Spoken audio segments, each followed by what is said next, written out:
All right, welcome in, everybody. It's Sports Daily on a Friday. Albracht, Castor, Chambers here with you, ready to roll. We've got some football picks to make. Paul Savage will be in the second hour to do that. Voice of K-State, Wyatt Thompson, will be in the next segment. We'll get his assessment of the first portion of the football season on the Jerome Tang extension, all things K-State as they enter this bye week and observe the rest of the Big 12 this weekend.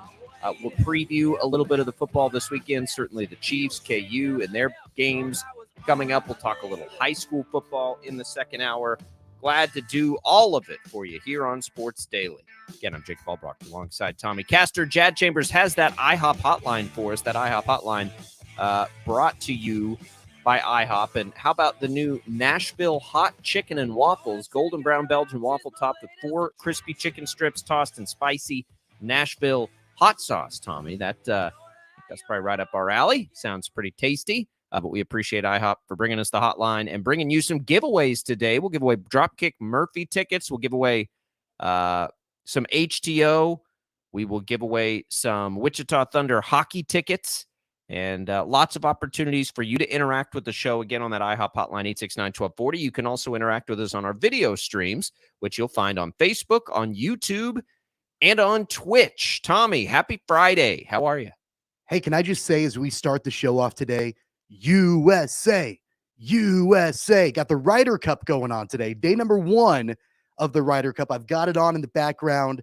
USA not doing so great to start off the Ryder Cup right now against Team Europe, but I'm going to be locked into this all weekend. Yeah, look, I'm all for Team USA, but when was the last time Team USA did do good in the Ryder Cup? Well, they typically do well when it's played in the US. It's in Rome. Like when they're in Europe, they don't do very well at all. Have we won it recently? No, it's been a long time since they've okay, so when I say do well, that means win, right? I don't care that they try hard. I think, I don't know the last, I mean, it's been maybe like 30 years, the last time that the U.S. won in Europe. When was the last time they won in general? Well, the last Ryder Cup, they won when it was in the U.S. They do pretty well on their home turf. They don't do particularly well when they go to Europe. Until this year, they're going to get it done. I don't know. I love the idea of the Ryder Cup. I love the event. I love that it happens. I love everything about it. And there's a 0% chance that I watch it over any football this weekend. So but you won't have to. You really won't have to, because keep in mind, it's in Europe. And so it started at like 1 a.m. this morning. So like it's on now. Yeah, it's going to be on until like 11 o'clock this morning. Then it'll be done. So that really the only game that you might have to choose between, like the Ryder Cup and the NFL, will be that London game on Sunday morning. I'll be watching. Like tomorrow, I'll be watching the Ryder Cup leading up to college football, and then I'll switch over to college football. Okay, so I'm just tuning in, and I don't know what it means, but we're down 4-0, and I don't appreciate that. That's not good. Yeah, let's go here, fellas. All right, let's dig in, Tommy. We can start with Thursday night football. It was more entertaining in the second half than the game probably deserved to be after the start it got off to. The Lions looked good, and the Packers couldn't overcome their offensive line injuries. It was a real problem for Green Bay. We probably didn't give enough credit to that issue for Green Bay. It was Jordan Love was under fire, and it was really the first time he's had to deal with that. And look, that happens in the NFL. So part of his development is going to be like, hey, Jordan Love, like sometimes like your game plan's got to be, you've got about 2 seconds to get rid of the ball. And, Detroit took advantage. Detroit did everything they needed to do. And Tommy, like I can't, like my level, I think I had David Montgomery on 5 fantasy football benches last night. I was all over Luke Musgrave, who got hurt to like hit props. But I mean, it was a betting catastrophe. It was a fantasy football catastrophe last night. I was so excited for this game, and it went up in flames in a hurry on me. And I was just like, oh man, that and Aroldis Chapman blew another dang save. The fact that the Royals got Cole Reagans for that bum, like, get out of here. That was not a good sports night for me last night. I tried to tell y'all about Thursday night football. I don't think that either one of these teams are great.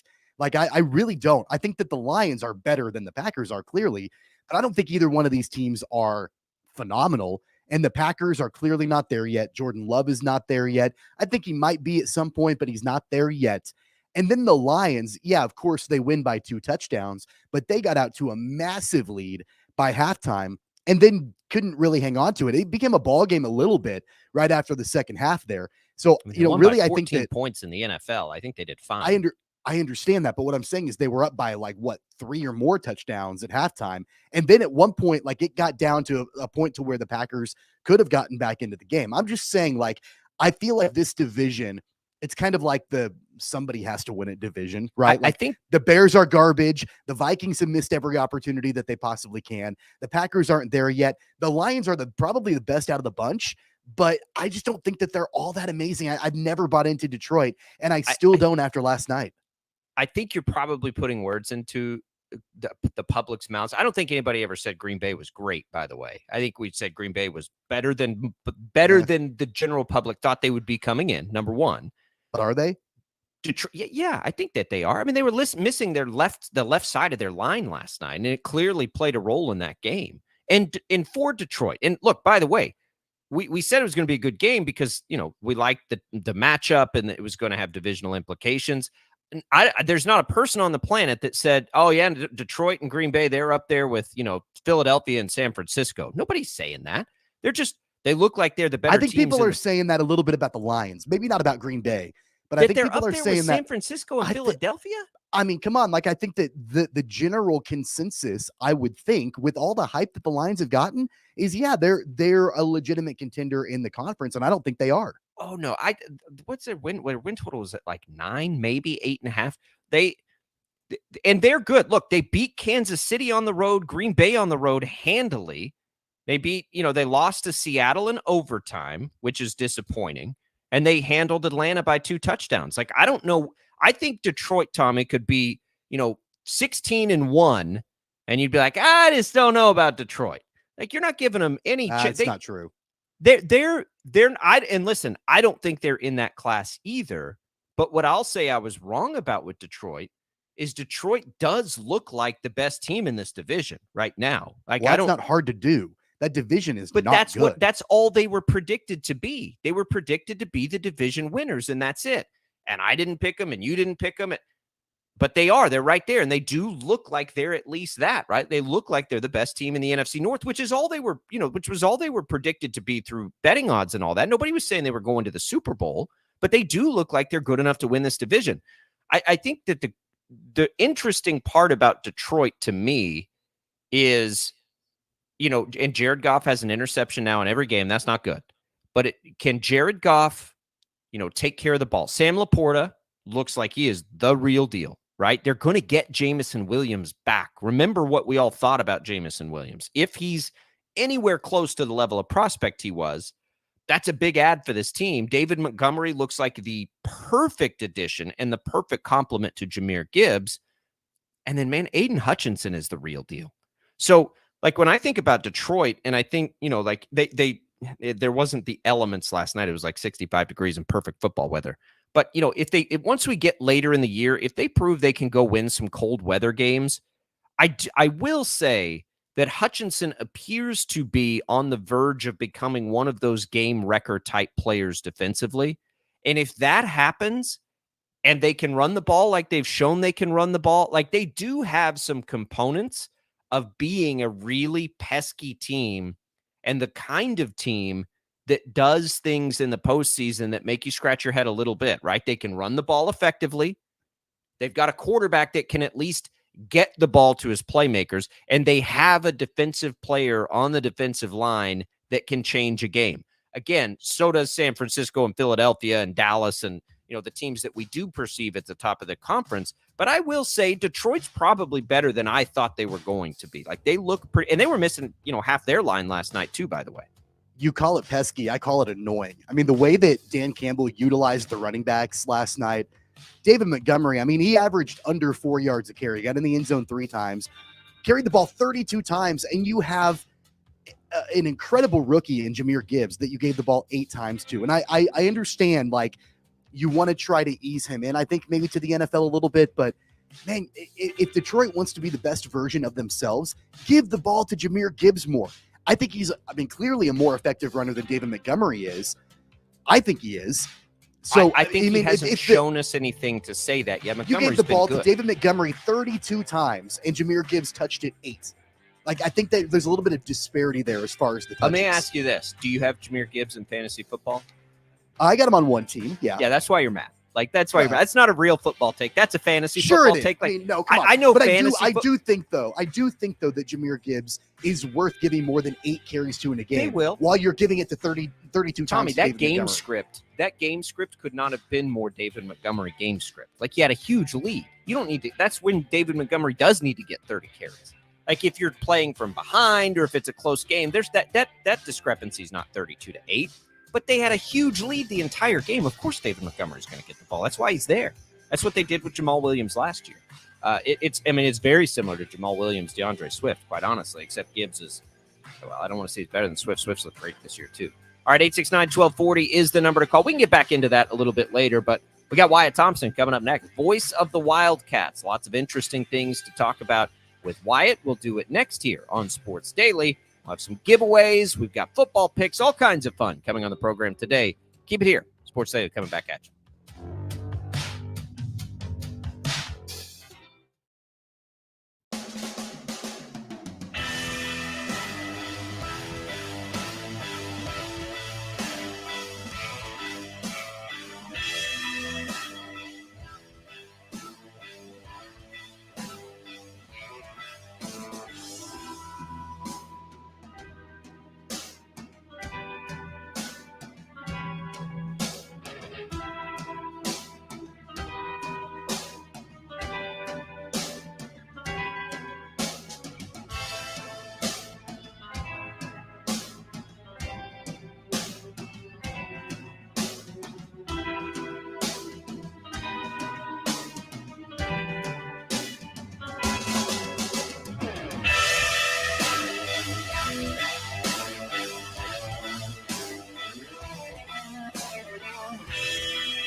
Your new radio home for K-State Athletics, 97.5 and 1240 KFH. It's that time, Sports Daily, getting all the inside information on Kansas State. Let's go now to the voice of the Wildcats, Wyatt Thompson. And we do welcome back in Wyatt Thompson here on the program. Glad to join the voice of the K-State Wildcats here again on a Friday. Wyatt, how's the bye week treating you here? You know what? It's gone really, really well. Terrific win last Saturday night. I think certainly helps. They've worked a lot this week on, younger player development and that kind of thing. And it's been good. I think when we get to next Friday for the ball game in Stillwater, I think it'll be a healthier football team too. So all good right at the moment. All right. So let's talk about, let's look back first. If you had to grade those first games, we're sitting here 3-1 now. It's a natural break in the season, a natural time to look back. If you had to go back, I mean, it's certainly not an A because of the loss, but how would you grade the Cats out of the gates here? Well, I think if you're just giving a grade to offense, defense, special teams, I think I would probably say a B for both the offense and defense. And probably about maybe a B- for the special teams. Does that sound fair to you? Yeah, I think so. I'd be there on that, on those two. I think you could make an argument too to be a little bit better in spots, offensively and defensively. But I give it that grade because we've heard Chris Kleiman say this week, we haven't played our best football yet. We haven't been totally healthy yet. They've been, as an example, really good both offensively and defensively on third down. They've been really good offensively and defensively in the red zone, but they've given up a lot of big plays, in the pass game. Offensively, I think the other night against UCF, they really kind of started to run the football like they had probably hoped to from the get-go. So I think there's still some things there. And even though the special teams has been okay, I think it's certainly capable of so much better. Chris Tennant, the kicker, Jack Bloomer, the punter, both of those guys I know can be better than they've been to this point. So I think 3-1 is okay. I think a lot of people probably thought at the beginning of the year maybe could have been 4-0, and you're a couple of seconds and a 61-yard kick away from at least getting to overtime and maybe having a chance for that. But I'm like Coach Kleiman. I think their best football is still ahead of them. Wyatt, let's get into the UCF game last weekend. I mean, obviously the DJ Giddens game, right? Rushed for 207 yards, 4 touchdowns, was the leading receiver with 88 yards. I wonder, obviously Trayshawn Ward was out and didn't play. How much of DJ Giddens' production do you think came from the fact that he was kind of the guy? He was the featured guy because there wasn't Trayshawn Ward in the lineup. Great question. And I think the easy answer is without Trayshawn, they basically went to DJ and said, look, this game's on you, buddy. We need to run the ball. We need to keep their offense on the sideline. There's no Trayshawn. We can give a couple of 2 or 3 or 4 carries to somebody like an Anthony Frias, which they did, but you got to carry the mail. And I thought he really responded. I mean, the numbers, as you talked about, were off the charts. He was the first guy to say after the game that he got beat up a little bit and he was sore, but boy, he loved it. I think he proved that he can be, a guy that can handle that kind of load. But even more than that, I think the perception of him is kind of been just more of a power back in a backup role to Deuce Vaughn last year. But I think he's proven so far in 4 games this year that he's better than that. He's got a little bit of wiggle to him. It's not like Deuce Vaughn's wiggle. Let's cut to the chase on that one. Everybody knows that.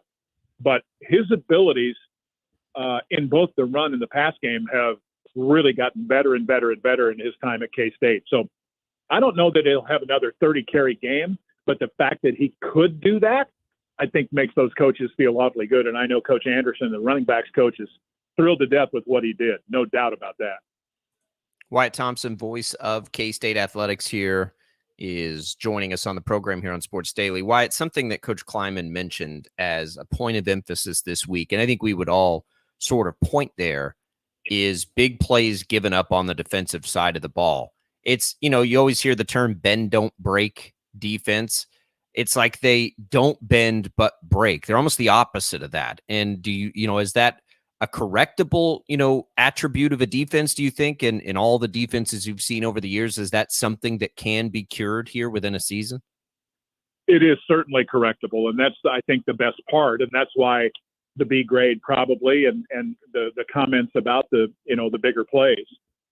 I keep reminding myself that you go back to last year's championship team, and they had 3 pros in that secondary. None of those guys are around now. And as much as I really think of a guy like Jacob Parrish, a guy like Marquis Siegel, a guy like Will Lee, all of those guys in our program are first-time starters. And I think everybody thought that they would just pick up right where last year's group left off. And maybe that was a little too much to expect. With that said, I think everybody understands what kind of athletes those guys are. I think they are going to get better, but they need to get better pretty quickly because, the reality of it is you said it perfectly. It's been a little bit backwards of what you would expect it to be, the bend not break thing. But I do think they have it in them. I know Coach loves Marquis Siegel. Talked about him at length about just what an instinctual player he is. You go back to the Missouri game, and there were a lot of issues, honestly. There were bad angles, missed assignments, miscommunication, those types of things. I think the game with UCF, and some will agree with me on this and some may not, but I think that was more about, let's give a little bit of credit to the competition, because the flea flicker, that they fooled everybody there. That was a good play. And that's what UCF is. So I think I think they made progress on some things, but just not enough yet. Hopefully that makes sense. Wyatt, I want to ask you about an off the field storyline this week with Chris Kleiman. All of the stories about what's happening at Michigan State, and he was asked earlier this week about his interest in that job, and he shut it down pretty quickly. Said he's not going anywhere. He loves Manhattan. He's going to stay with the Wildcats. At what point do you think the questions stop with Coach Kleiman as far as entertaining potentially other job offers? Or do you think that just with the way that, he's such a great coach, and with the way that, that program at Kansas State is set up, it just opens the door for questions always moving forward? I love the subject because I think there are several factors here that probably should be discussed. One, I think you have to start with the success he's had. People are going to notice, much like they noticed Colin Klein in the offseason. And he had opportunities to go other places. Kleiman turned 56 on Wednesday of this week. And as long as he is taking K-State to bowl games, and who knows if there's another championship or two left in him here, who knows that? But I don't think it's going to stop until either A, he gets a little bit closer and or above 60 because he is good, or they're just going to figure out at some point the guy loves K-State, he loves his job there, he loves the guy he's working for. All of those things are in Kansas State's favor. So, there's a lot there, but as long as he continues to win at a pretty high level in one of the best conferences in the country, people are going to, they're at least going to ask. The old saying is, I'm going to make him tell me no, right? I think that happens a lot in this business. And it's fair. I'm with you. I think it's flattering, and it's been flattering, as a quick break from football here, and we can go back to football, but it's the same sort of topic with Jerome Tang now getting an extension there. It's not, some exceptional, I think, amount of money among his peers, but it's an extension and it's a further commitment from the university. If they have success early on the basketball floor, he's going to be the top candidate for like every job. But how impactful do you think this extension is in assuring fans like this is where he wants to be and this is where he's going to be for a while? There's not a better job out there for him. Well, I love this too, because what I would tell you is is I think he has been blown away by a lot of things about K-State that maybe he really wasn't aware of until he got to town. I think he knew the potential of K-State basketball just based on, a couple of those really good years that Bruce Weber had. He even said that, through the interview process and in his early days at K-State, that when Bramlage is rocking, it's as hard a place as there is in the country to play. And I'm in full agreement with that. But I think he has learned, through the short time that he's been here, about the guys that he works for in President Linton and Gene Taylor, the athletic director.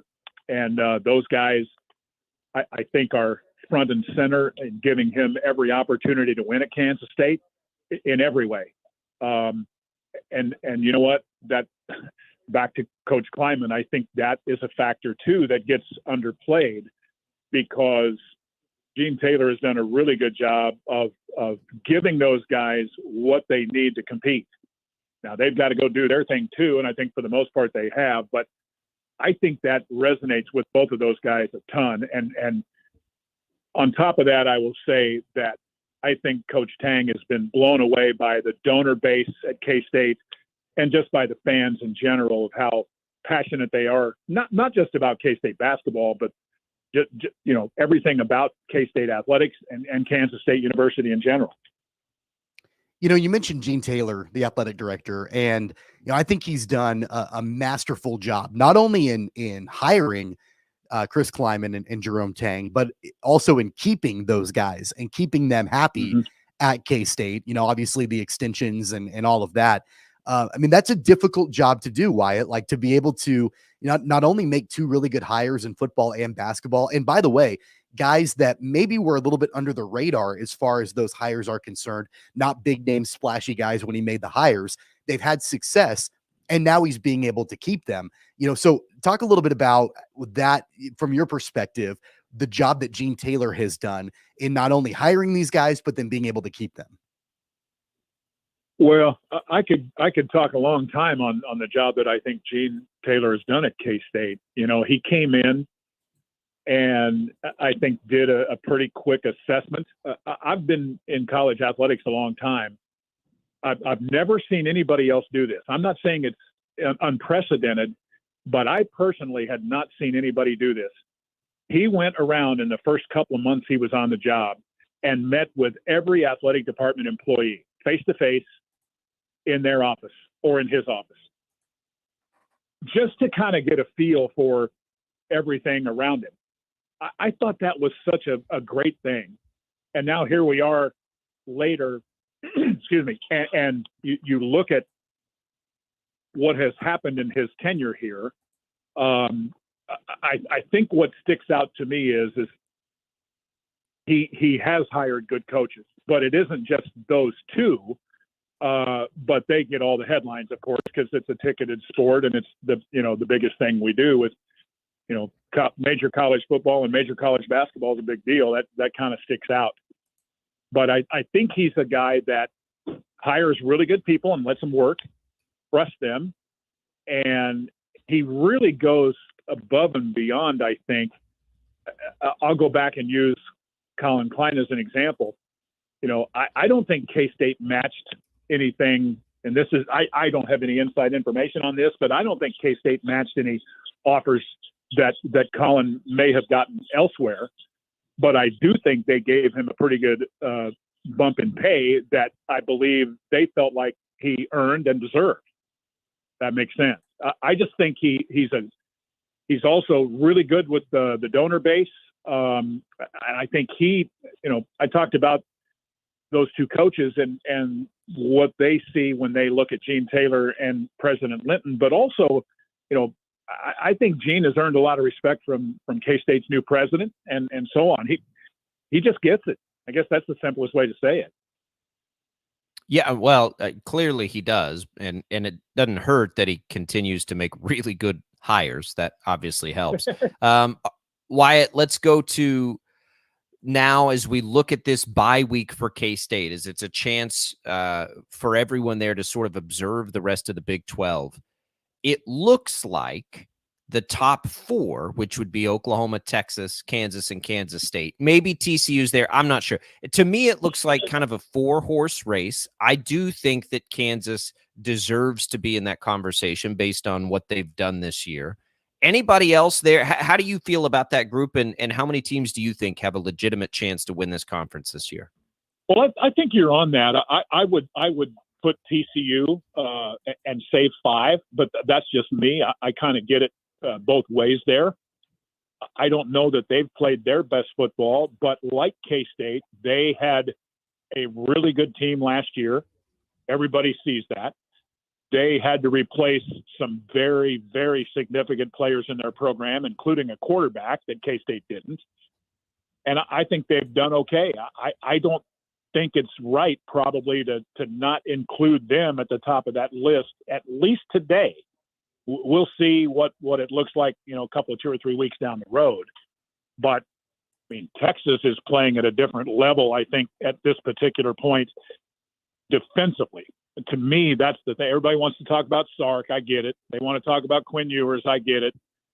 Xavier Worthy, I'm in. But defensively, I think that's the deal. And they're going to get tested this week. Like, I don't know that they've been tested yet. Kansas offensively is pretty darn good now. And I think they have a chance to not only be in the game, but have a chance to win the game. I'm not predicting that they will win, but I'm not going to say that they don't have a chance either.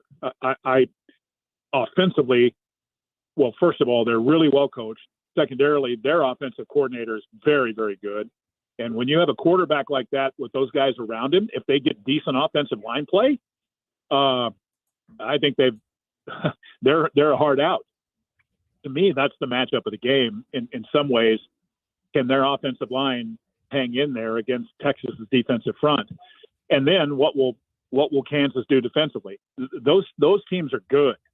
I'm starting to believe a little bit more on Oklahoma. I don't know that I was right there when it was all said and done in the beginning, but numbers don't necessarily lie, and they're playing better defense, and Dylan Gabriel is more consistent, and they're running the ball better than they did a year ago, and they're making a lot less mistakes. You think all of that's pretty accurate?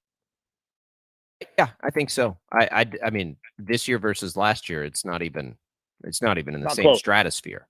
Yeah, if they play good defense like we think that they should, with Venables in charge there, I think they're very dangerous. Oklahoma State's the next team on the schedule. Doesn't seem to be dangerous. We know that's fool's gold when you go on the road. I'm just curious, Wyatt, in your experience around Coach Kleiman, how much of this week does he spend, sort of breaking it down and just working in general, or how much of the extra time off does he typically take to prepare for the next opponent?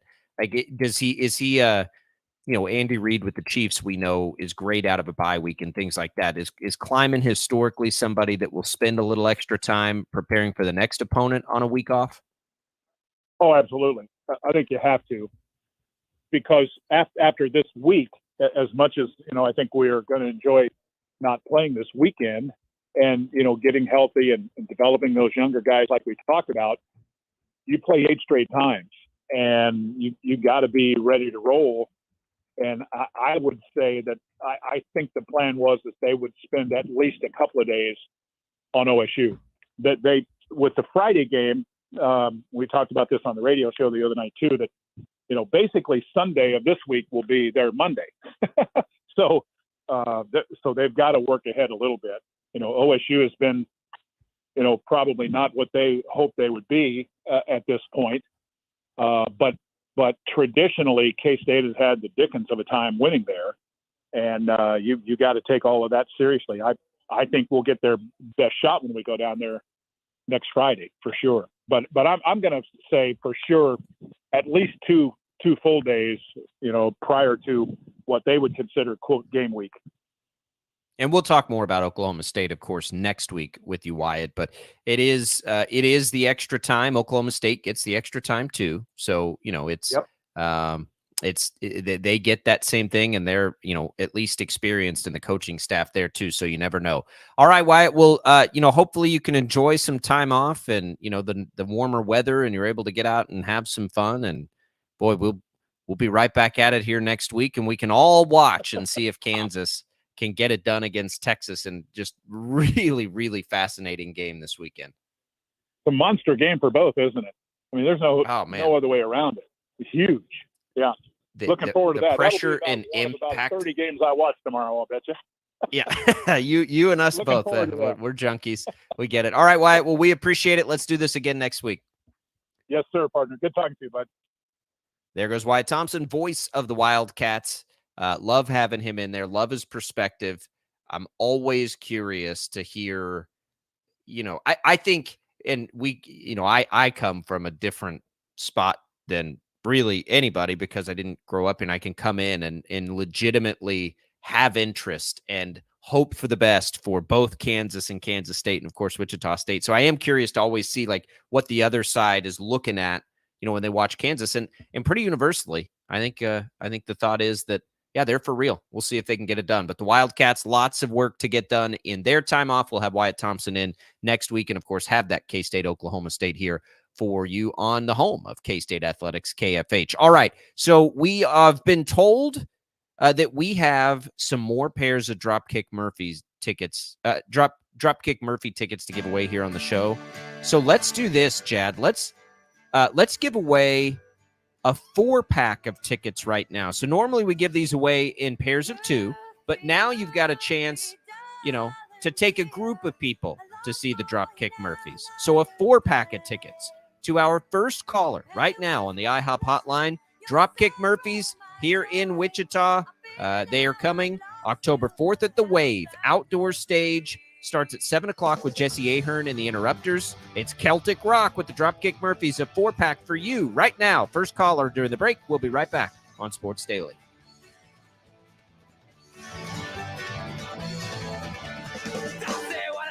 I was 5 years too young, a boy beyond his age, so I'd tell someone.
NFL Westwood One special broadcast Sunday, Atlanta versus Jacksonville in London. 8 a.m. pregame start Sunday right here on KFH, as well as live on the Odyssey app. Simply download the Odyssey app and search for KFH at kickoff. I like those Sunday morning games. I'm a fan, actually. I know that bugs some people, but I like it. And I like that Jacksonville has sort of become London's team. Are you going to watch the Toy Story version of the game? Have you seen the promos for that? I haven't seen the promos. I definitely heard about it, and I'm definitely curious on what that is exactly. Is this I don't even know who has that game. Who has that game? What network has that game? I think isn't it ESPN Plus? I think. That's right. Yeah. It's an ESPN Plus only game. Yep. And so then they'll have They're doing the Toy Story alternate broadcast. I want to see what that is. Like they're going to somehow transform players into Toy Story characters. It'll look like the kid's bedroom in Toy Story, and have like the players look like the toys in real time as the game is going on. Yeah, I believe. I want to see it. I'm way interested in how this will go. I don't, the Nickelodeon thing, like it's fun. Like get kids. I mean, I don't have any problem with it, and I'm curious to see the technology of it, quite frankly. So that will happen there. Tommy, you sent me this right before the show. Travis Kelce, I guess his ex-girlfriend is now like involved and on Entertainment Tonight. Look, this story has been fun, and I predicted most football fans would be over it probably by about the end of this game this weekend. I was incorrect. I think most people, myself included here, we're over it. Like I'm over it. Has it jumped the shark? Yeah, I'm at that point now. Yeah, I'm done. It goes to the level of like fun and cute, and I still think it is those things. And I would imagine that Travis Kelce underestimated this as maybe even as much as I did. Like, all right, now we're to the point where we're at like celebrity gossip, and I'm just like, like ex-girlfriend on, publicly, like back in the spotlight and whatever. Like, I don't have any time for that. Like, I love that the new girlfriend sat up in the booth with Travis Kelce's mom, and like the potential awkwardness of that situation, because we've all been there. Like there was some level of relatability right there at the beginning, and now we're exiting that realm. And I don't know, Tommy. Like when I saw Kelce on his podcast and those clips about this, I feel like he might be in that same boat. Like, like this. And he said, I did this to myself, but like. I said that from the beginning, like you're a celebrity in Kansas City, but this is a different world. And for him, like he's been on Saturday Night Live. He had his own reality show. He's one of the best football players of all time. Still not like this. And I would imagine it's like, man, this sucks. Now that has nothing to do with whether or not, he and Taylor Swift are serious or whatever, but your buddies are leaking, photos to TMZ, like people within your inner circle. Like, are you really ready for all of that? Because that seems like that would be pretty miserable, actually. Yeah. So if you missed the story, I think it was Inside Edition did a story with, I don't know, some girl that he dated. I think she was part of the reality show Catching Kelce back in the day that he was on. And she said that he betrayed him. She called him a narcissist. I mean, come on, like you're coming out of the woodwork 7 years later. And I know why. I mean, it's obviously because he's got all this attention now. He likes the attention. For sure. I mean, you don't have a reality dating show and go on Saturday Night. He likes the attention. I don't think there's any question about that. Yeah, he's always been into that sort of thing. But this is a different level. Like this is something else, all in and of itself. So we'll see. She's supposed to be at the game in New York, which will, again, I think it'll be fun one more time. And then for like football people, it's like, okay, I don't care anymore.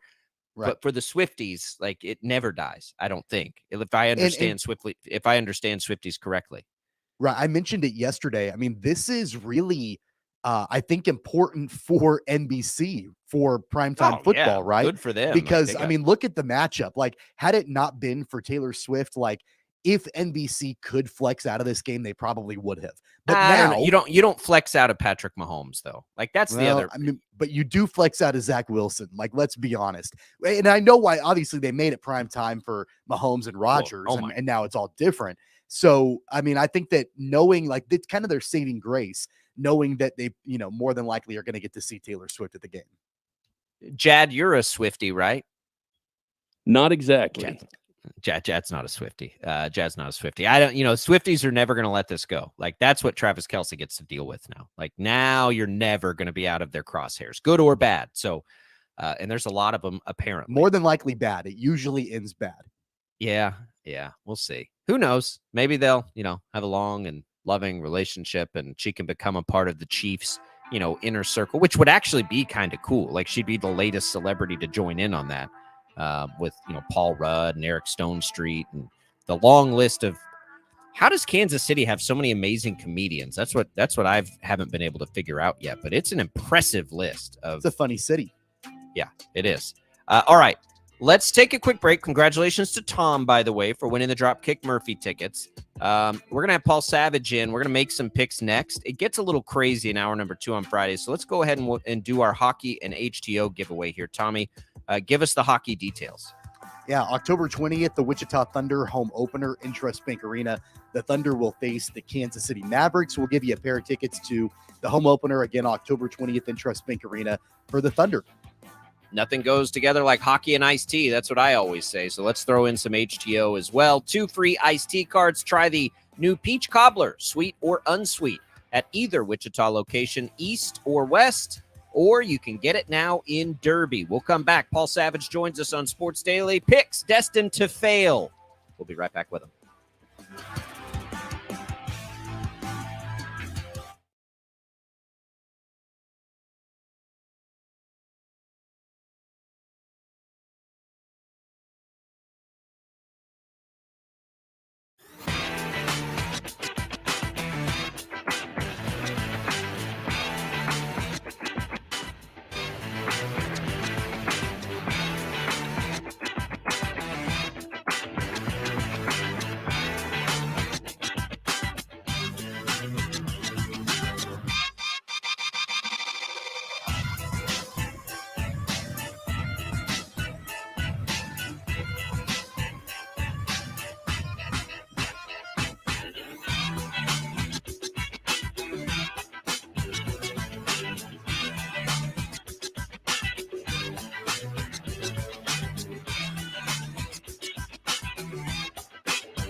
KFH.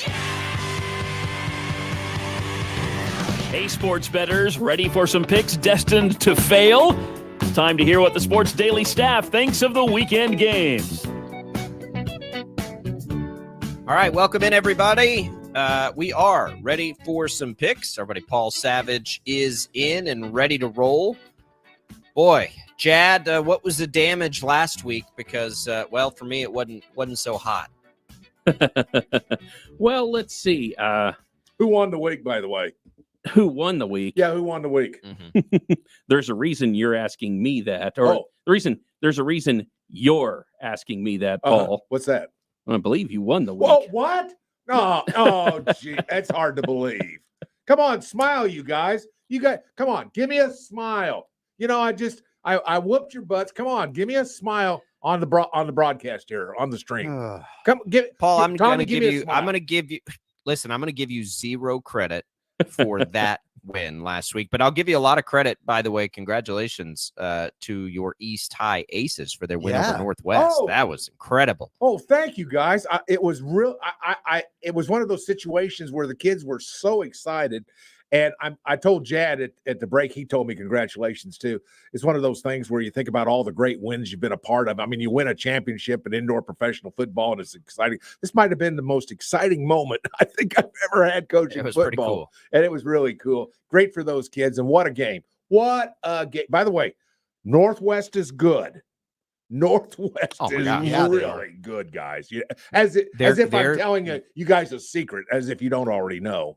Are they good, Paul? Are they good enough? We'll talk to Matt Henderson about this for our high school football talk later. You think this could be the year for them? I know Mill Valley's down a little bit. If they can make it through, do you think this could be the year they get over the hump? I do. They're really that solid. I think they do so many things so well. Coach Martin's got that team going in the right direction in a lot of things. Everything they do is really well done, well coached, and they could. But it looks like there's going to be about 3 to 4 teams, I think, that could have a shot at winning 6A at least.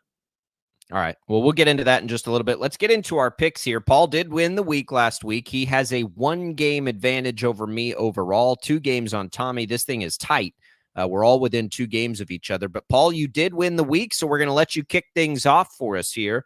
Again, these are not, just so everybody knows, these are not like reflective of bets we're making. I go through this on these lists and try to find like the most difficult games to pick. So often like these aren't games I would bet because they're crazy hard to me at least. And this is just by my eye. But here we go. Let's do some picks. We'll start with a good one, Paul, tonight, right? Utah and Oregon State. Oregon State, a 4.5-point favorite over future Big 12 Utah. What do you think? Well, I like Utah. I mean, they're growing on me. I mean, I wasn't so sure about them at the beginning of the year, but I'm starting to really like this squad. They do a lot of things really well, and they're a physical football team. I've watched them enough to know this is a very physical football team. They're going to fit in the Big 12 just fine. Thank you very much. I'm going to go ahead and give the points away. I'm going to take Utah.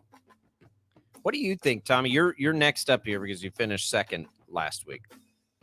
Yeah, Utah has been a really interesting team because they've had a lot of success even without Cam Rising. Like Cam Rising hasn't played so far to start the season, and they've still had a significant amount of success.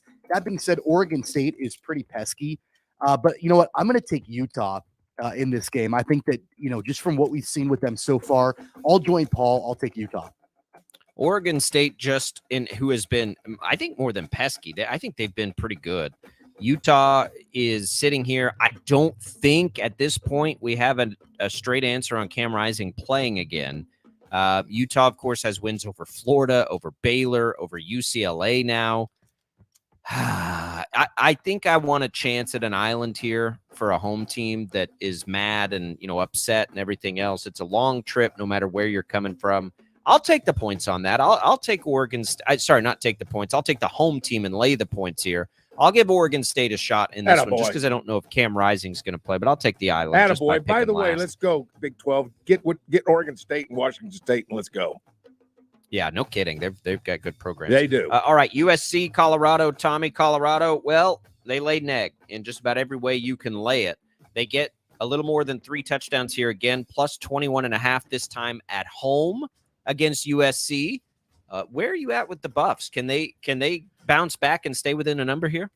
No, I don't think so. I'm off at Colorado at this point. Now, of course, they're fun. They're fun, and it's been a fun story so far, and they're going to continue to get better and continue to improve. But I mean, there was a big time, I think, overcorrection, on what happened with the Buffs early on in this season. Did you know that even for this game tomorrow, the vast majority of money is on Colorado on the money line against USC? I mean, people are still betting Colorado like crazy. I don't see it. I'm going to take Caleb Williams. I'll take Lincoln Riley. I'm going to take USC to cover. I'll lay the points. It's interesting. I do think Oregon's resume is much more impressive right now than USC's is. So I'm not sure how to rank those two against each other. I also don't know how healthy Colorado is, and that's sort of the problem a little bit. But man, Prime on the defensive side of this, I put this on here because I do think this is really, really tough. Is Colorado at that much of a disadvantage? And I would say this, if this game was week 1, right, what would this spread be? Or if it was even at the end of the year, once we see a little more Colorado. Yeah. I gotta take USC here because I think they're a national title contender. I think Colorado will make it more interesting than they did a week ago, but 21.5 feels like a discount on USC side. Maybe it's because of what you just said, Tommy. I'm gonna give the 21.5 and take USC. Paul? Oh, you guys, here's a chance for an island for me. I know. I don't think I'm going to take it though. This worries me. Even though USC will not win a national championship this year because their defense just is not enough to play with some of the big boys. They've got some problems on defense, but offensively speaking, boy, I'll tell you what, this could be a really, really, really good football team. But 21.5 points. Colorado's dinged up. They've got some problems. They've got an identity problem now. All of a sudden, you get all the pub and all the accolades all over the country, and then all of a sudden the rug is pulled out from underneath you, and you're humbled. You're literally we don't know humbled. how they'll react to that. Yeah. How do we know? We don't know. And even though it's 21.5, boy, I'd be more happy if this was 20.5. 21.5 worries me a little bit. But guys, I want to take the island. But I'm in this thing to win it, and I'm taking USC. All right, Georgia Auburn is where we'll go next. The top dogs here in Georgia, giving 14.5 points on the road. Auburn coming off of a handy defeat there. A&M got them pretty good, beat them 27-10. And I would say this, and I know that game was in College Station, but if A&M can beat them 27-10, I think Georgia can get him by at least 15. I'll take the dogs here, the Bulldogs, that is, not the underdogs. I'll lay the 14.5 and take Georgia. Paul? Well, this is the easiest pick on the college side, if you ask me. This is fairly easy, 14.5. Sounds like a lot, but I'm not in this particular case. Georgia's still so physical, so good, so fast. Everything they do is first rate. I'm going to go ahead and take Georgia, too. This is really the easiest pick of the week for me. What do you think, Tommy? Well, I've got a chance at an island here, but like you, Paul, in the last pick, I'm not going to take that island. Auburn last week against Texas A&M, passing the football, 9 of 26 for 56 yards. That's all they did throwing the football against Texas A&M. Wow. It's going to be worse, I think, against Georgia. Now, this is the first road game that Georgia has had all season, but I don't think it's going to be that big of a test for them. I'll take the Bulldogs. I'll lay the points. Yeah, I mean, they struggled for a minute against South Carolina. I really don't know what to make of Georgia yet, but I'll count on their defense being really good. All right, Notre Dame and Duke. Tommy, you've got this one first. Notre Dame, the disappointing loss there to Ohio State. Duke, the darling, now maybe has taken that mantle away from Colorado. Duke is getting 5.5 points at home here. Getting 5.5 at home. What do you think? This may be the most difficult game on the college slate to pick, just after the easiest one that we picked. But it's going to be a hell of a game, and I'm really excited to watch this game in prime time. Duke is the real deal. I mean, there's a reason why Mike Elko is probably going to have his choice of open coaching jobs next season, just because of how, what he's been able to do so far. But that being said, I'll take Notre Dame. I'm going to lay the points. Oh, Paul, interesting there. He takes the Irish after he talks up Duke. What do you think? Well, I'm kind of with Tommy. I think Notre Dame. Who is the question I ask myself many times? I just look at the two teams and I say, from what you've seen so far this year, what you've seen on television, who's the most physical football team between the two? And for me, it's Notre Dame by a long shot. And for that reason, not knowing tons about Duke, although I know they're upgrading and they're getting better and they're getting better, I'm also going to join Tommy. I'm going to go ahead and take Notre Dame. I think this is really, for me, one of the more easy ones, not more one of the tough ones. But what do I know? I'm only leading. Duke has that win over Clemson. Man, this isn't one I thought I'd have an opportunity on an island on, so I got to think here for just a second, because I do think it's a bounce back spot for Notre Dame. I got to take the Irish, guys. I can't. I thought somebody would go Duke, so I didn't anticipate this being a sweep. But this will be another, look, if Duke wins this game, I think two things will happen. Freeman's seat will heat up slightly, and Duke will, Elko, goodness, he's going to just pencil himself in for whatever job he wants. And maybe it's still at Duke. I don't know. I don't know enough about that situation. All right. We beat around the bush long enough. Let's get to Kansas, Texas. The Jayhawks getting 16.5 is where we're going to have that number. It's been anywhere between 16.5, 17.5. We're taking it at 16.5. I don't remember who's first. So, Paul, let me start with you again here. No, let me go. What do you think? This is going to be a fun game to watch. But Texas is pretty good, guys. They've got a lot of talent. I mean, they've got a football team that could compete for a national championship. I like this team a lot. University of Kansas, very much improved. We all understand what they're doing. 16.5 points at Austin. And Austin, by the way, Jacob, being a Texas guy, Austin's not the toughest place to play a football game. I don't know if people know that or not. But with that being said, Texas is still pretty good. I'm going to go ahead and give 16.5 points to a good KU team. I think I might be wrong. It has happened before, but I'm going to go ahead and take Texas. And I'll bet I'm on an island. I'm going to say it right now. I'm on an island. All right, so you're laying the 16.5. By the way, that's right. Texas is a tough road spot. Now, listen, keep Austin weird. Austin's not as weird as it used to be. It's kind of modernized a little bit in a bad way, by the way. Yes, you're right. Not quite what it used to be, but that stadium's rocking and rolling big time. All right, Tommy, Jayhawks, you comfortable with that number? Where are you leaning on this? Well, I was really hoping that when you gave the lines for this, that you would have taken it at 17.5, and that's where we were going to pick it instead of 16.5. It's not where it is this morning. I mean, that point is makes it more interesting. But I do think Kansas can cover the number. I really do. It's going to come down to, I've said it all week, the way the Jayhawks run the football. If they can control the clock, if they can, keep the ball control in their corner, I think they can hang. I'm not suggesting they're going to win the game on the road in Austin. It has happened before. I'm not suggesting it's going to happen this time, though. Happened the last time they played.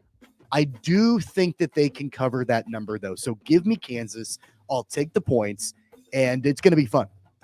I can't decide who's in a bigger show-me-something spot here, Texas or Kansas. Good point. Because Texas says, they just are going to have to buck the recent trends of Texas, right? Yeah. I don't know. I honestly don't know what to do yet. I think that I'm going to take Kansas, because I still think we haven't seen Jalen Daniels at his full capacity. And if he's going to be able to do it, if he's not hobbled by this injury all year, which is a possibility, this will be the game where I really think he, turns it loose on the ground a little bit.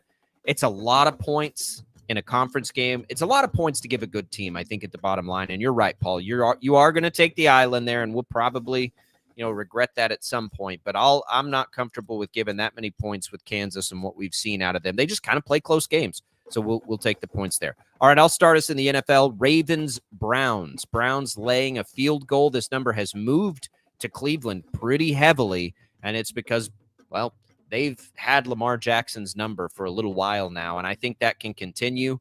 I don't think Deshaun Watson's playing very well, but I don't think he needs to with the way Cleveland's defense is played.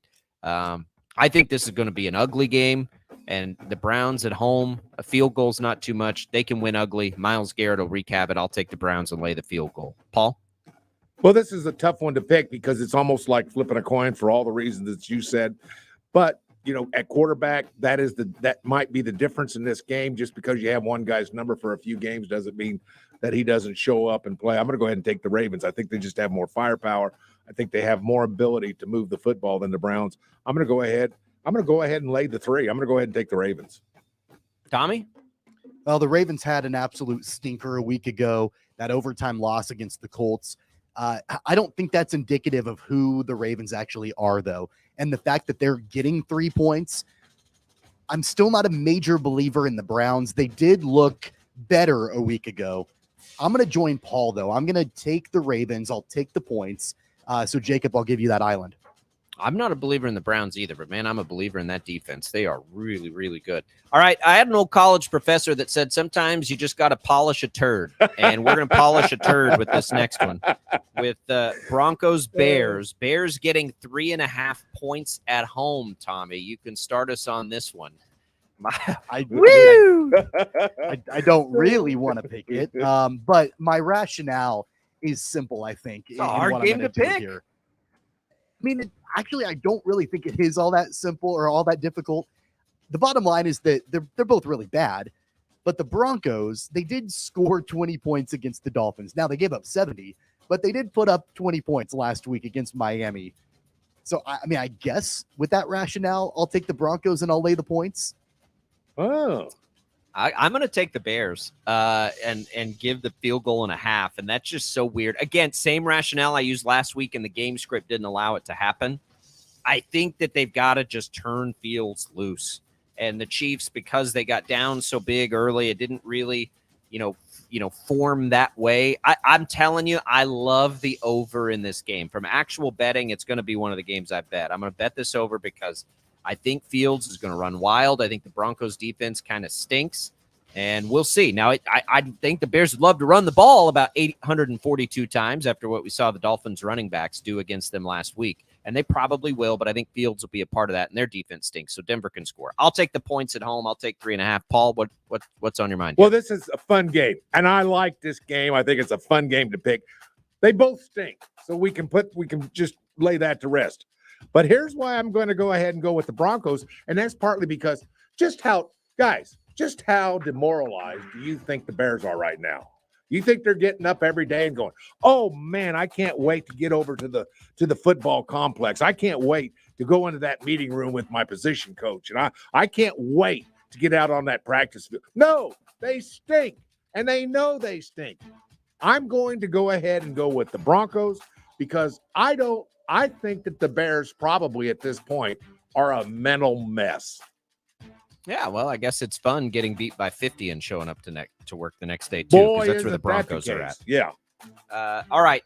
So from the Tank Bowl, as Jad let us know it's being called, to the best game of the week, Dolphins-Bills. Bills at home -2.5.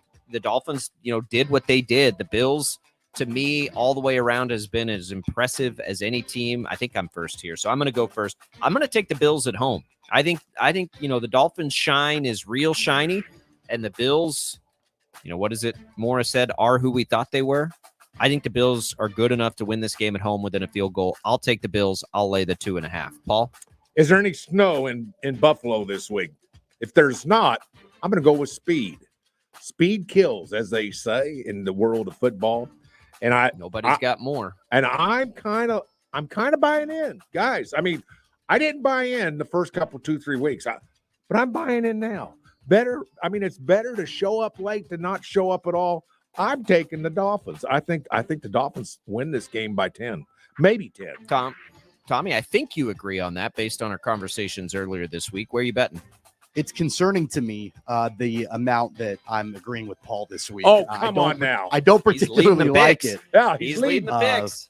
But it is what it is. A quick update, by the way, on the Bills-Dolphins game. Jordan Poyer, the safety for the Bills, has now been ruled out, according to Adam Schefter. See that.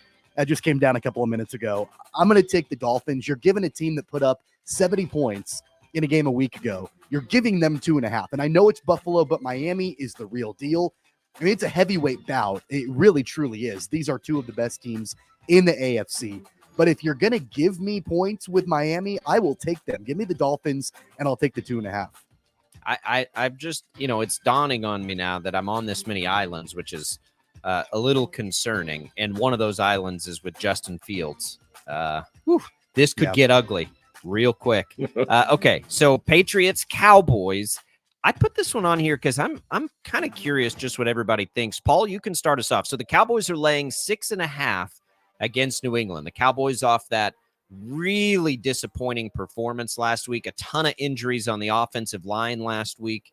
What are you doing with Dallas this week now? Because I think this is more of a bet about Dallas than it is about New England. Yeah, this would have been an easier pick like a week or two ago. I think it would have been a little easier. But I'll tell you what, I don't have a real feel for either one of these teams at this time. I thought the Cowboys were going to be that team, one of the teams. I'm not so sure, but I still like the Cowboys at home. And I'm kind of letting the home factor be the reason I'm taking the Cowboys. I'm going to go ahead and take the Cowboys and give 6. Tommy, you're up next. Yet again, I'm agreeing with Paul. I'm going to take the Cowboys to bounce back. -6.5. It's within that touchdown number.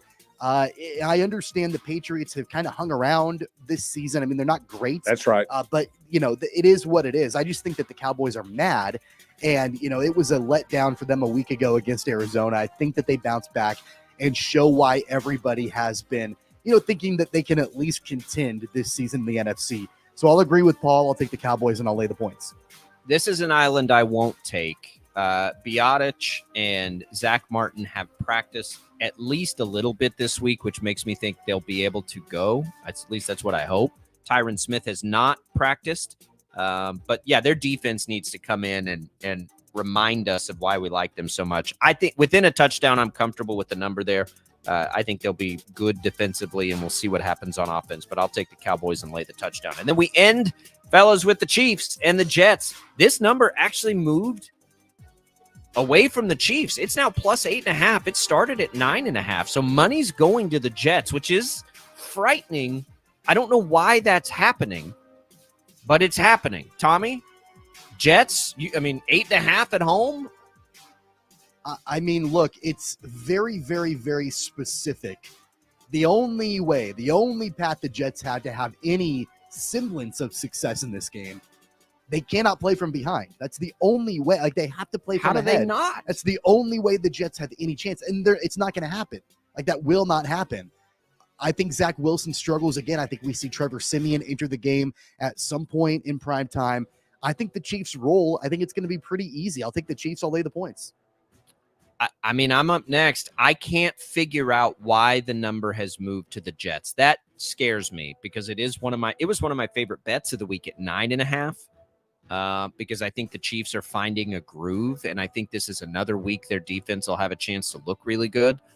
I got to take Kansas City here based on what we've seen this year. I don't know how you don't. I guess, we should remember that the Jets beat the Bills with Zach Wilson at home. So maybe. Paul, you going to take the island with the New York Jets? Well, here's the thing. I was on the island with the Kansas City Chiefs last week and won the bet. You two bozos missed it, and I got it, and I was on an island. And here's the thing. I thought that this spread would be a lot more. I would have taken the Chiefs if the spread was 12.5 or maybe even 13.5. I think I still would have taken that spread. And this fact that the spread is 8.5 instead of more, I had to double check because I thought Aaron Rodgers was coming back. Guys, I guess he's not playing this week. Aaron Rodgers is not playing this week. There's a flag. No, he's not. Yeah, but I thought he was playing because the spread was so low. So I'm going to go ahead and take the Chiefs as well. I think this is not a game. Yeah, Zach Wilson. What can be said about Zach? I'm very disappointed in the way that he's playing for the Jets because I kind of like the Jets. After Hard Knocks, as you guys know, I sort of became a fan of Aaron Rodgers and I became a fan of the Jets. But they're not playing like the team that I kind of grew to love on Hard Knocks. I'm going to go ahead and take the Chiefs as well, guys. There's nobody taking the Jets, and I'm not surprised at that. All right, let's give away another pair of Dropkick Murphy tickets before we get to Matt Henderson here real quick. We've got extra pairs, so we're going to give away lots of these over the next couple of days. Dropkick Murphy tickets will get you a pair. They're coming to Wave Outdoor on October 4th. That's next Wednesday, and you can go see them on us. Albracht, Castor, Savage, jam-packed Friday. Talk a little high school football next on Sports Daily.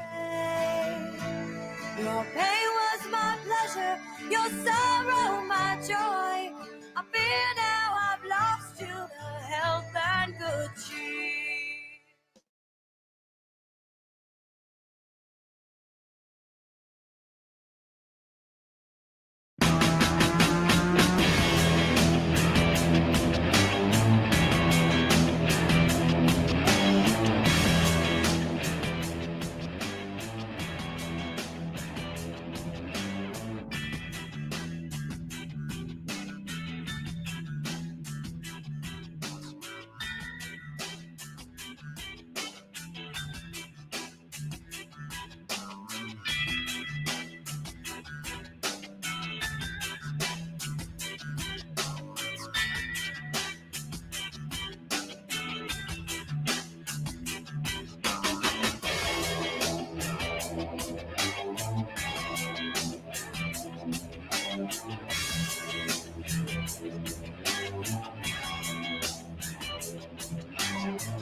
All right, guys, a little quick breaking news here moment. Arterio Morris has been kicked off from KU's basketball team. He was arrested, charged with rape. Bill Self says, quote, when we learned of allegations regarding Arterio Morris, he was suspended from the Kansas men's basketball program. We're now aware he's been arrested and charged, and he was dismissed from the program as this is an ongoing legal matter. We're not able to comment further at this time. Look, there's a component to this. Like, he had a past. They knew he had a past. They said they were comfortable with his past. He came to campus, and now he's in trouble for the same sort of thing. There's egg on the face here of KU on Arterio Morris, and there, you know, I certainly don't want to jump to conclusions before a legal situation played out, but you let him in knowing this was a part of his past, and here we have this situation on campus again. Yeah, look, I mean, this is it sucks. It sucks. It really does. The fact that they knew that he had a history and they brought him in anyway, they said they felt comfortable with it. I mean, of course, innocent until proven guilty in this particular matter, but still, like, this could have been avoidable by the men's basketball program. And I don't think that the risk outweighed the potential benefits of bringing him onto campus. Certainly not in hindsight. So that news broke just a little bit ago. So we wanted to make sure we had time to get that in there, but it is a Friday, and that means we will talk a little high school football. Joining us now, executive producer of CatchItKansas.com, Matt Henderson, as he does on Fridays. Hendo, let's take a look back here, and we got Mr. Savage in for the East High Aces. Biggest win for them, and I think as far as I can remember in my time here, what a win on Friday last week for East over Northwest. Yeah, it's awesome moment for that team, for that entire school. Like, it feels like with the story with that team has been like they're waiting to get that one really big win, one that proves that they can actually go out there and do it. And then they went out and go to and beat Northwest the way that they did last play of the game. Team they haven't beaten since I believe it was 1984. Just an incredible moment for that team, for that school. Very happy for all those kids. All right, Matt, let's start with this week then. I want to start with a game that's interesting to me. Historic start to the year for Eisenhower, unbeaten. Each time they do this, it will be the first time they've done this. They get Andover. Andover almost surprised us a little bit and beat Salina Central. I think this is maybe a trouble spot to some degree for Eisenhower. What do you think of this one as we look at the race here in the AVCTL and everything else? Eisenhower going to be able to keep it going on the road at Andover? It would be hard pressed for me to pick against Eisenhower in that game. Like, they 4-0, Andover still looking for that first win. So, you know, they're going to come out firing and doing what they can to get in the win column. And so you could look at it and say road game for Ike, kind of feeling a lot of love right now as the top 3 in most rankings statewide in Class 5A. And just could be a trap game. Not definitely that, but that Eisenhower team, the way that they do run the ball, the way the defense has been playing this year, coming off the win of just beating Andover Central 42-17 last week, I would have to go with Ike in that game as keeping it going. Andover, though, you have to imagine that they have a tough final 4 weeks of the year. They still have to play Andover Central, Valley Center, and I'm blanking on with the fourth and Hutch. So it wouldn't surprise me if they did beat one of those teams, pull off an upset just to get in the win column, but I don't know if it'll be this week or not. Hendo, I want to go back to the Northwest East game last week. So Northwest, they're now on the road this weekend at Topeka. In your mind, what is it going to take for Northwest to bounce back? I mean, I know that they're playing Topeka this weekend. They're still one of the best teams in their class. Was that just a fluke for Northwest? Is it something that is a larger concerning factor, or are they still in pretty good position in Class 6A? I wouldn't call it a fluke. I would say that East is that good of a team, because you look at that schedule that East has played. They lost on a blocked extra point in week 1 to Boston Rural, and then Capen's very good. Northwest, we saw beat Capen, of course, but Capen we're looking at maybe as the West Side favorite in Class 5A. So losing to Capen, no shame in that. Northwest, you look at their schedule the next 3 weeks: Topeka, Wichita South, Wichita West. Those should be 3 wins for them, so they should get to 6-1 before they host Manhattan the last week of the year. And that'll be the one to really watch out for as we go into playoff positioning for them. I think Northwest is still in very good position. I think they would love nothing more than to get to meet East again in the playoffs, especially after all the pregame, no handshake, everything that we saw happen with that game. But yeah, I wouldn't say I'm worried about Northwest. Too much talent on that team to call it concerning. Hondo, one of the things that I noticed, one of the scores that I noticed was that of number 1 ranked 6A Gardner Edgington. They're 4-0. They won last week at the number 5 at the 5A number 1 team, Mill Valley. 49-10. 49-10, Hondo. Just how good is Gardner Edgington? I mean, they must be something else. I don't know much about them. What do you know about this team, and just how good is this team? I don't know a whole lot either. We're kind of stuck on the west side, kind of watching those teams, so we don't see as much of the east side teams. But this is a team in Gardner that was state runner-up last year to Manhattan. So we knew going in that they returned more than enough talent to be able to compete this year. A lot of people had the number 1 preseason and kept it up, and they've more than most of it kind of built themselves up. I would say they're the unquestioned favorite in Class 6A at this point. They play Olathe North tonight, who's also undefeated. So perhaps Olathe North is a team that beat Mill Valley last year too. So this could be a matchup that they definitely should not slouch over. I would just expect Gardner to come out and take it. But yeah, they're just a very well-rounded team. Pass the ball well, run the ball well. So they're going to be a hard team to beat in Class 6A. All right, Hendo, as we look around and you've got the pulse on all of it, big schools, small schools, what game has your attention that maybe people aren't, paying attention to, maybe not the most high profile? I'm going to go out of the area just a little bit. I mean, I would say that my favorite game tonight is Southeast Saline and Clay Center.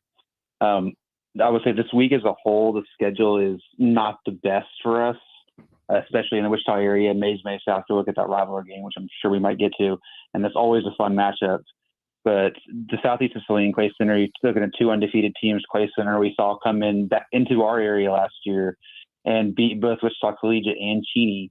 So they're a team in Class 3A that Andale, I'm sure has to have an eye on. If they're able to defend home field and win that game, Clay Center is going to move into a prime position to be one of those teams that could challenge the Indians and knock them off. Southeast Saline, same deal in Class 2A. They're just consistently very good. They've won 25 straight regular season games at this point right now, and so they're one of the top teams in Class 2A. So that'll be a fun one to watch between 2 unbeatens tonight. I want to ask you, Hendo, about the big story in high school sports in the state this last week, the changes in classification. Some schools that we're pretty familiar with changing classes starting next season with Mays, Wichita West, Cape and Mount Carmel, some others in the area. And I know it's all based on enrollment and all of that, but when you're looking specifically at high school football, do these classification changes, does that have a big impact on these football programs, or is it more logistics than anything else? I think it could, especially when it comes to Capen, because you're looking at Class 4A, and that with all the discussion around the multiplier, are the KC private schools, are they ever going to be challenged in Class 4A? Well, now we're going to add one of the Wichita private schools in Capen to that class, and so Class 4A next year, they're also losing both St. James, who won the 4A state championship a couple of years, able to beat Bishop Miege, St. Thomas Aquinas, who might be the favorite to win the title this year. They're both going back up to 5A.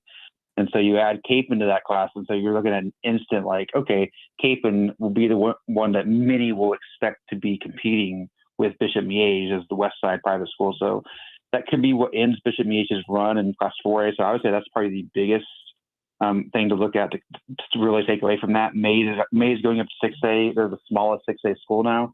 But it seems like that enrollment's only growing bigger and bigger. So that'll be fun to watch for them. Just a whole new set of opponents for them to play in the playoffs. So those are really the 2 biggest impact ones we're going to see locally going forward there. Hendo, let me move down to 3A, if you don't mind, just for a second. Number 2 team in the state right now is Cheney. So let me throw a little love out to our neighbors to the west. Cheney's a darn good football team. I didn't know that they would be this good. They're 4-0 at this point. Just came off of a 49 zip win against Pratt, which was 2-1 at the time. Are they good enough to challenge Andale for the 3A championship? I'm just curious. I think I know what you're going to say, but I've got to ask the question. If any team, I would say if any team on the west side can challenge Andale, it is Cheney. Okay, that is how I view that team. We've been hiding them a lot since preseason because, like, you look at last year, they were expected to take maybe a slight dip. They graduated a lot, had to replace a lot of starters last year. They still won 8 games. This year, they returned 14 starters going into the year. So we knew it was like, okay, if there's going to be a team, you have a guy like Jack Voth out there who's going to play Division I football, a few other big college commits on that team. They do have the team that can absolutely compete, and they've certainly owned it. I mean, you just mentioned the Pratt game, shutting them out. A lot of people have hyped that game up. Pratt's offense has been very good the first 3 weeks before that. They beat Kingman week 1, who was just a state runner-up last year, got 41 on the rival Garden Plain. I mean, the next 2, Smoky Valley and Nickerson, those ones should be big wins as well until you get to Andale. So that's really what you look at is, like, they get to play Andale at home. Can they beat Andale? Certainly. Will they? I don't know. It's hard for us to pick against Andale. I mean, you look at the numbers this Andale team has put up. Their scoring column the first 4 weeks, 75, 64, 73, 74. It's hard to stop that team. Wow. Cheney can do it, sure.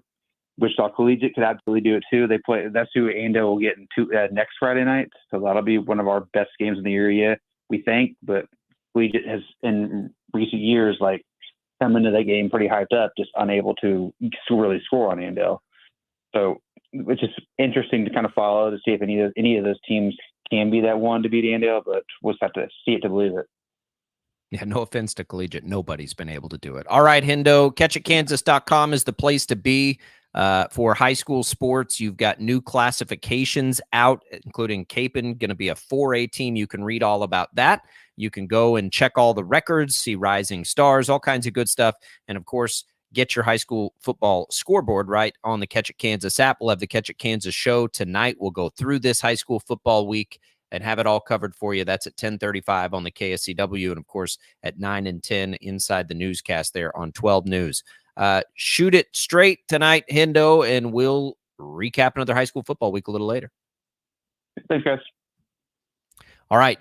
Jacob is our winner for the Dropkick Murphy tickets, the second pair. So congratulations there. We're going to come back. We'll look ahead to this weekend. Some final thoughts on what the Chiefs need to do, what KU needs to do to get wins and make sure that happens. We'll go a little rapid fire roundtable on those 2 games when Sports Daily returns.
All right, everybody.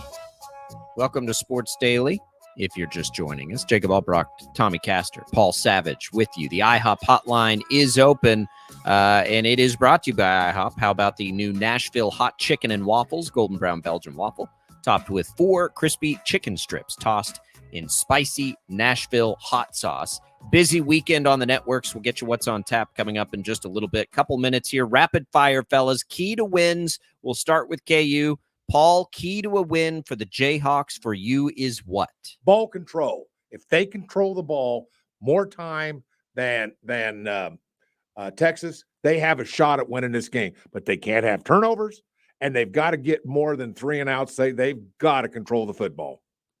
I 100% agree with you. That's exactly what I was going to say. They need to control the clock in order to win this game. That will be the key. Tommy, what do you think? Well, I got 2 keys to the game. One kind of follows up on that, but I think that Devin Neal and Daniel Highshaw, specifically the running backs for KU combined, need to rush for combined 125 yards or more. That's key number 1 for them to win the game. That plays into the ball control. But then number 2, the Kansas defense, specifically the secondary, they've got to limit the Longhorns' big playability. Those are the 2 keys to the game. If the Jayhawks can do both of those, a very tall task, though. If they can, they have a chance to win the game. All right, let's go to the Chiefs in New York taking on the Jets, Paul. What could be the kryptonite for the Chiefs in this game? What would happen for the Jets to have a chance here? I'm not sure it's possible at this point, the way Zach Wilson is playing. Very disappointing. I don't know that there is anything. I think that the Chiefs could kind of just waltz through this thing, even though the game is being played in New York. I don't know that there is. I mean, I could make something up.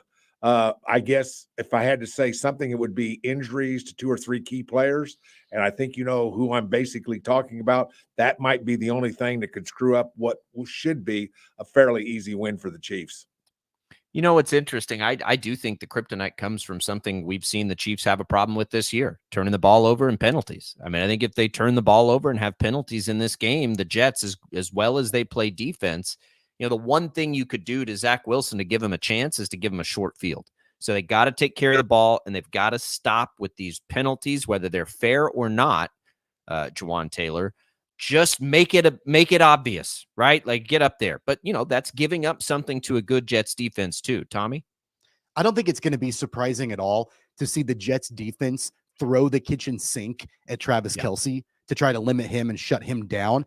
And then at that point, you know, if the Jets defense is able to be even halfway effective at that, I don't know if they're going to put Sauce Gardner on Travis Kelce or exactly what they're going to do. But if they're halfway successful at that, then it's going to be up to the Kansas City wide receivers that, you know, they've gotten better over the weeks, but still probably not at the level that we'd like to see them at. It's going to be up to them at that point. So, you know, expect for Sky Moore, Rashee Rice, the others, Kadarius Toney potentially, for them to have, you know, pretty decent games if the Chiefs want to have a pretty easy chance to roll through the Jets. That's going to be my big key to the game. You know, the Kelce matchup is interesting. I don't think they can put Sauce on Kelce. The corners against Kelce, I don't know. He's going to body That's them what I'm saying. up. You got to throw the kitchen sink at Travis Kelce. Yeah. And you know, Quinnen Williams, who's incredible, right? Maybe less of a I don't think the Chiefs are going to try to really run the ball in this game. I know they did against the Bears. I think this is a throw the ball a lot kind of game for the Chiefs. I mean, maybe you try to run it, but only if they get a big lead. Like, look, if the game script goes that way, certainly they might. But that'll be interesting. You'll hear it with us over on the Chiefs Radio Network. You'll hear it 2 different ways, actually, Chiefs Radio Network or the Westwood One call with us here on KFH. We'll give you those details and all the details on what's on tap. It is a very busy weekend. If you have a minute, no K-State this weekend. I'll be on CBS Sports Radio from 4 to 9 coast to coast, sort of getting it ready. We got some fun guests lined up. So if you're driving around or if you're hanging around, you can always pull that up as well on the Odyssey app. Check it out in Hangout, as we will take you nationally there. We'll come back. We'll tell you what's on tap here locally when we wrap up Sports Daily right after this.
All right, everybody, a very busy weekend coming up. I'll just give you the special programming here. You've got the Chiefs Kingdom show tonight at 6 o'clock, Royals Yankees at 7 as Bobby Witt Jr. continues to chase some milestones. Saturday here locally, you'll have the Royals at 6 o'clock, Butler football at 6:30 over on KNSS, and then a busy one Sunday, 8 a.m., Jacksonville, Atlanta in London. That's on KFH. Royals at 2.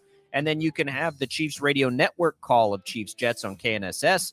The Westwood One call begins at 6:30 right here on KFH. For Paul, for Tommy, have a great weekend. Good luck with your bets. I'm Jacob, and we'll see you Monday.